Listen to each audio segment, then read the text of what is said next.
let's start just, arriving on the scene. We had to go through quite a number of quiet roads. My hair was already standing while we were driving around in the car. A few weeks ago, our team came here. We do a paranormal research on the second floor. On the second floor on this area. Right. It's a very quite far if you want to we see whether we can reach the place or not. Okay. But we just walk down here first. Later we cover the problem. That time I was staying alone. I hear so many voices. The audience listened that someone praying, Muslim praying. Okay. And then I'm also hear it when I'm staying alone. EMF dah signal dah. Tiga, 4.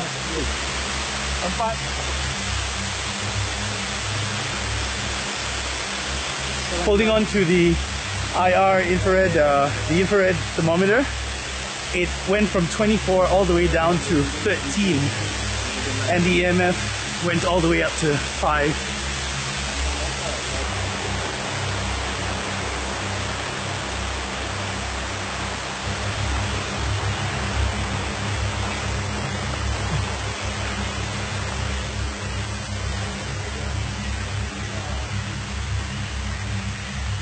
Now, because of my knee and my ankles, I couldn't go as fast as everyone else, but I had my small little team. There were 6 of us. We were the stragglers. We were at the end. And I already indicated, hey, I don't think I want to go all the way up, so let's just go halfway.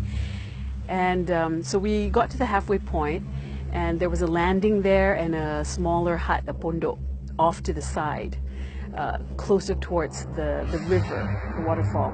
There were pockets of silence where we just kept quiet, and then we could hear things in the river. I could hear someone reciting. I wasn't the only one who heard that. Uncle heard it as well. And then he suddenly whipped out his phone and he starts taking photos, just random shots around us. And sure enough, he showed me the photo. There were many photos, but the one photo he showed me actually had part of my head in it. And right behind my head was 3 eyes, just right behind my head. And I thought, oh, okay, shall we go and join the rest? And he said, yeah. Very quietly he said, yes. We got our stuff, the 3 of us, and we hoofed it up. Good job, Shaz. Yeah. Oh, something happened. Something happened. What happened to you? That's how you came up? Yeah, that's why we came up. Bintang Pusang, okay? And while we were up there, all of us had flashlights, but it just seemed like the darkness was, coming in on us. But once we joined the other group, then Uncle told us, what was going on. He said we were basically being prevented from going up. Okay, gang. Sekarang ni uji nyali dimulakan. Harap anda enjoy. So, kalau nampak apa-apa, tolong SS. Terima kasih.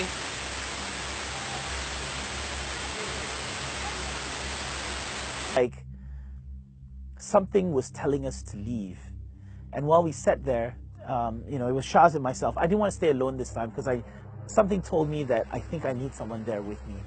Once the guys left, we started checking around, making sure that it was clear. But we kept getting these goosebumps and these eerie feelings, and the hairs at the back of our neck was standing and stuff. Didn't know what it was. Couldn't explain it. Felt like something was watching us. Felt like something was near us. And it felt like there was more than one thing that was near us. Just now, Shaz told me she hears something on the roof. And then the EMF trigger with full of bar. I dah meremang. Okay? I hear there's someone was talking. So many people was talking inside. I hear so many people was talking inside. But I don't know what they're talking about. Every time the EMF reader started going up and down, I thought, oh, okay, we've got, a visitor, I guess. And the temperature would, fluctuate around wherever we pointed the EMF and we saw a reading. It was a bit creepy. And then Rahmat says, okay, could you please blow out 3 candles? And we did that. That's when it got a lot creepier. Shaz was holding my phone. And not 5 minutes before, she asked, how many minutes has it been? And I said, it hasn't even been, 20 minutes. It feels like it's already been an hour. She takes the Facebook Live to take a look at the comments. And that's when she sees it. She sees it a minute later from the time it actually happened on the camera. There was a finger just at the side, waving. It was as if they didn't really know where the camera was focusing on, and they just sort of waved. It was interesting because I think that wave was the start of a lot of other things that started happening that night. But the one that got us, I think, was when the sensor went off. Ding dong. We looked around, nothing happened. And then, suddenly, like a flash, right past us, something happened. Rocks started to fall from the side of the hill onto the hut. The roof had sounds. Our flashlight, which was up on the little chair, the bench that we're sitting on, fell down. We screamed. We screamed twice.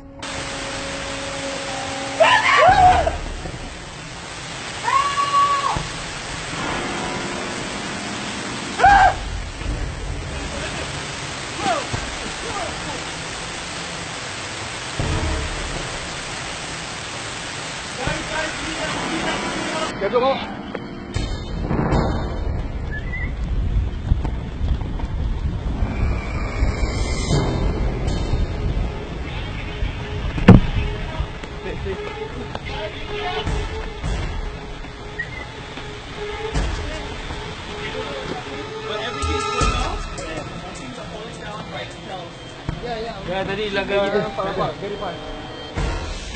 Mana light ni mana? Aduh.